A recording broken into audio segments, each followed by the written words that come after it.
पहले क्या था, जैसे कोई गरीब आदमी किसी से पैसे ले लेता और वो पैसे नहीं देता तो उसको अपने नौकर लगा लेता था खेतों में या दुकान पे या फैक्ट्री में, और कोई आकर का उसका हिसाब करवा दे, ठीक है भाई तू इसका पैसा पकड़ और इसको छोड़, तो फिर उसको छोड़ना पड़ता था।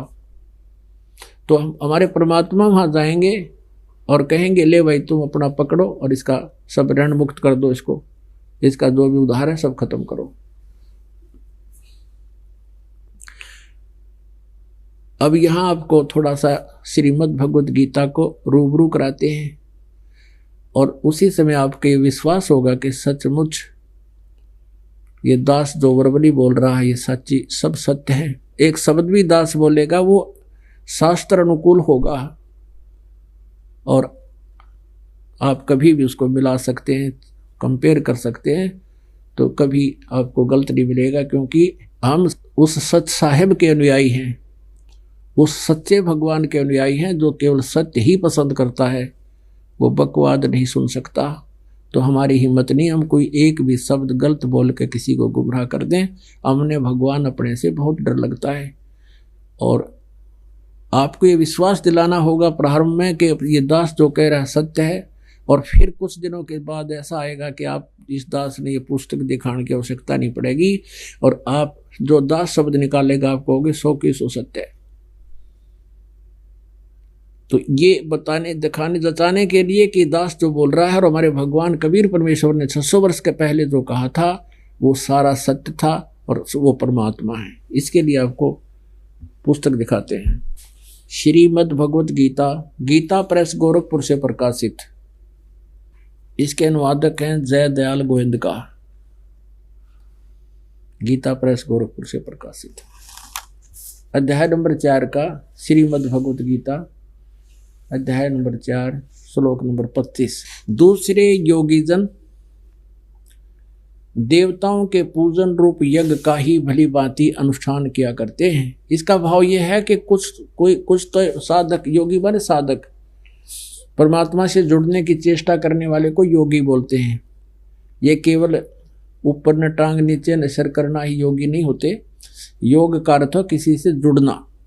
तो साधक जन देवताओं की पूजा रूपी यज्ञ माने धार्मिक अनुष्ठान किया करते हैं, और कुछ तो देवताओं की पूजा करते हैं और कोई ब्रह्म तक की साधना करता है, इसका ये अर्थ समझो।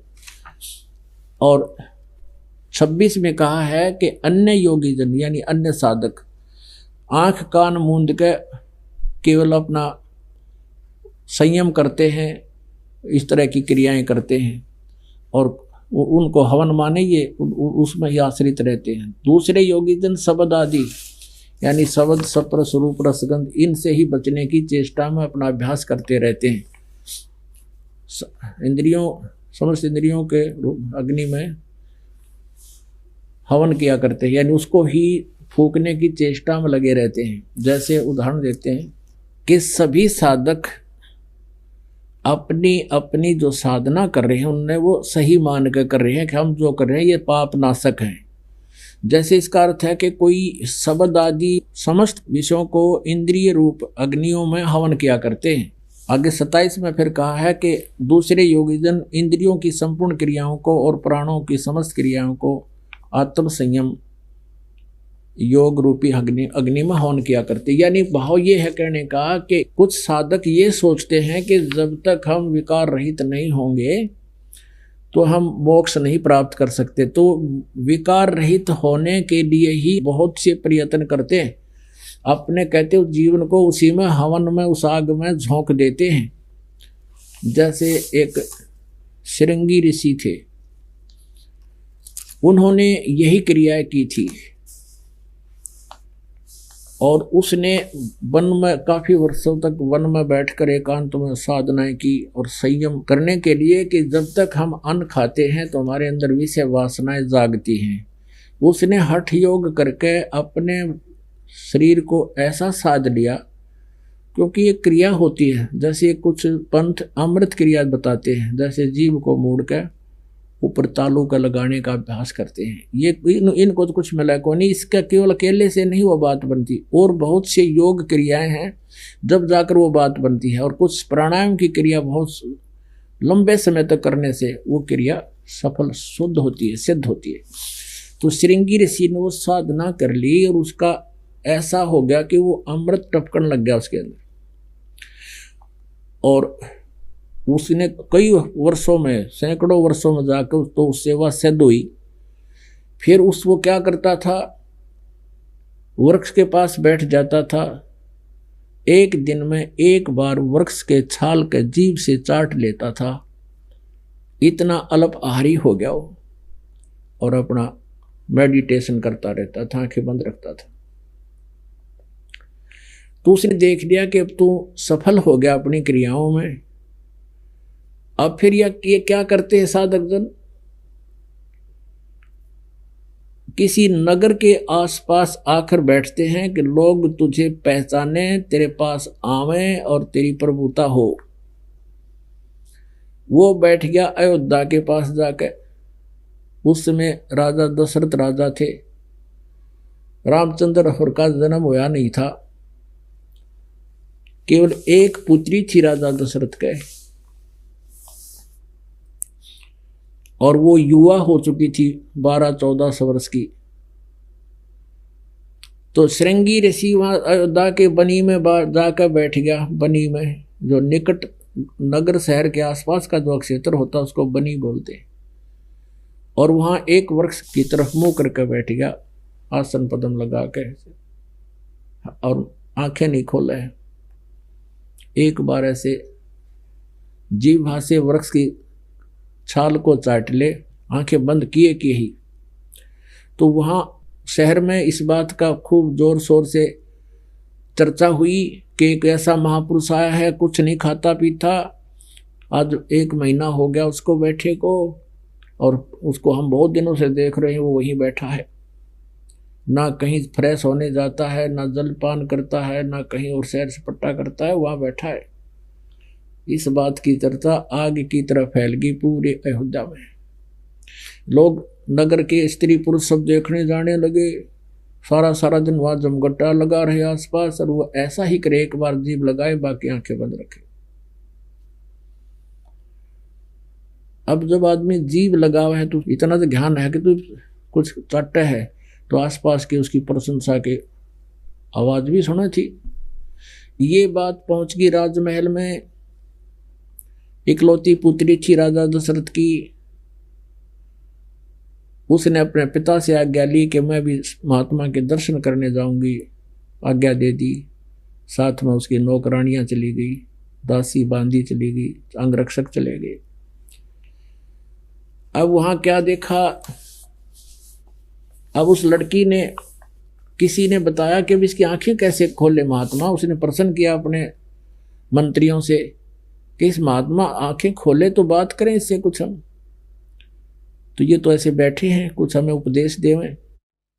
तो मंत्रियों ने पूछा किसी से, उन्होंने बताया कि जहां ये जीभ से चाटता है वृक्ष की छाल को, वहां पर थोड़ा सा शहद लगा दो, और अगले दिन थोड़ा सा ज्यादा लगा दो।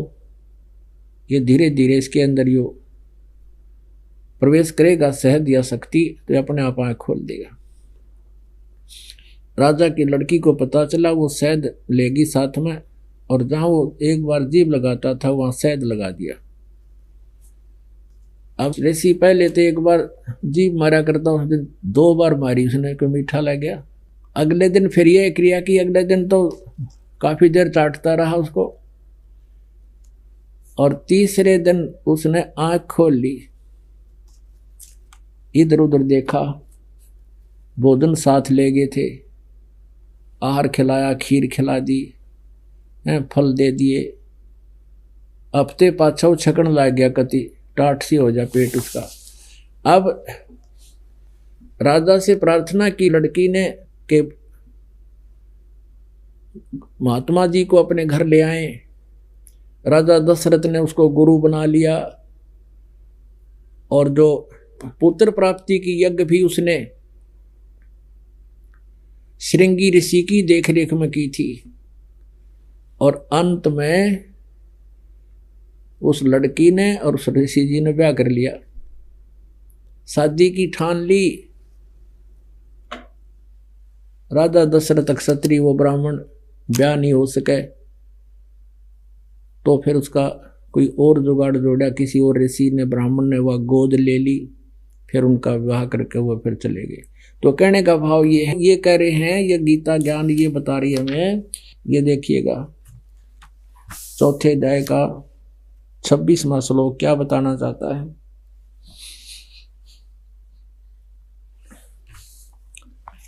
ये चौथे अध्याय का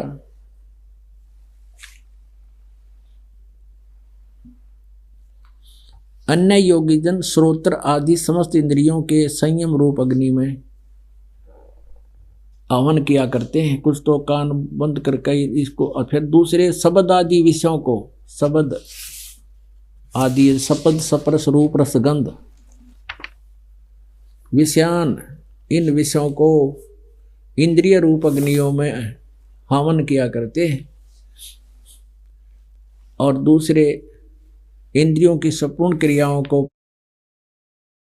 प्राणों की समस्त क्रियाओं को, यानी सांस और श्वास को कहते देखते रहो, श्वास बाहर आ रहा है इस पर ध्यान रखो, अंदर जा रहा ध्यान रखो।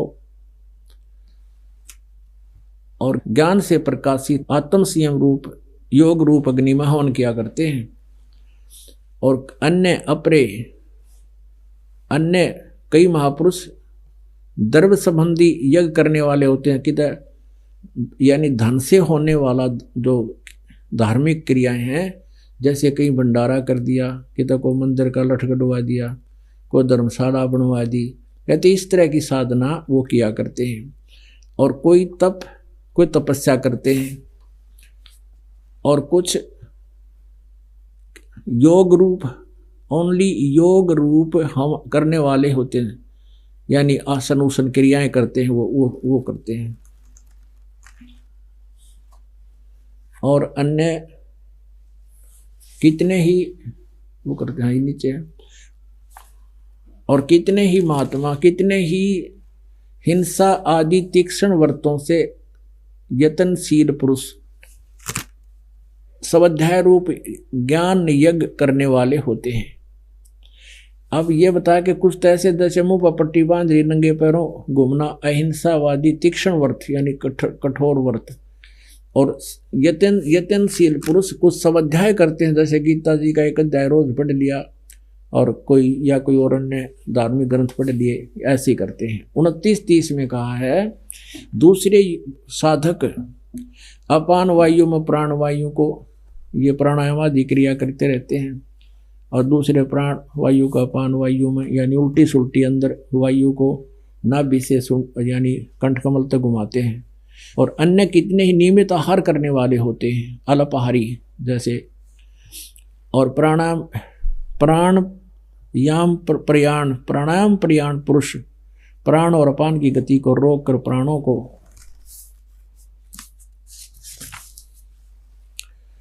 प्राणों में ही हवन किया करते हैं। ये सभी साधक यज्ञों द्वारा पापों का नाश करने वाले, यज्ञों के जानने वाले हैं।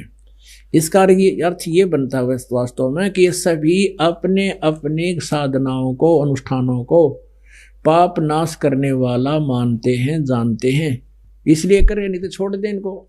अब जैसे ये जो क्रिया यहाँ बताई है कि कुछ प्राण अपान की गति को रोक कर प्राणों को, और प्राणों में श्वासों को ही श्वासों में हवन किया करते हैं। और सभी साधक अपनी अपनी क्रियाओं को पाप नाश करने वाला जानते हैं। इसका अर्थ ये बनाए, अगर यदि इनको ये ज्ञान हो जाए, ये साधना ठीक, नहीं तो कोई ना करे, तो जो भी जैसी क्रियाएं करता है उसको श्रेष्ठ मान के और पाप नाशक जान के, और पाप नाशक मीन पाप नाश हुए तो मोक्ष होगा, मोक्षदायक जानते हैं। अब जैसे प्राणायाम जो क्रियाएं हैं सांस रोकने की, इन सीख के ये क्या करा, बेटा उसने एक बग्गी रोक दी, 4 घोड़े जुड़ रहे थे उसमें, बग्गी रोक दी, योगी था। एक नो का बेटा कार ने रोक दी है, नो कार रोक दी उसने। तो ये भगवान पान के ये तो बाजीगरा के काम है, ये कोई रास्ता है? अमीन ने देख प्रसन्न हो जाया करते ये बड़े योगी पुरुष है कि तो गिरडी और छाती में पत्थर फोड़ेगा, ये कोई तो कोया, ये तो बकवास है सारी। भक्ति पाने के लिए वो रास्ता मार्ग नाराज दो शब्द ग्रंथ बताते हैं। अब इसमें क्या बताया है, अब चौथे जाएंगे 32वें श्लोक में कहा कि इस प्रकार की जो अब आपने पढ़ी 25 से लेकर 30 तक, 31 में बताया है कि जो साधना करते हैं, जो जैसी भक्ति करता है उसको वो फल मिलता है, और जो परम अक्षर ब्रह्म की सत साधना करता है तो वो पूर्ण सभी कर्मों से मुक्ति पाता है, और जो साधना योग अनुष्ठान नहीं करता वो यहाँ भी दुखी और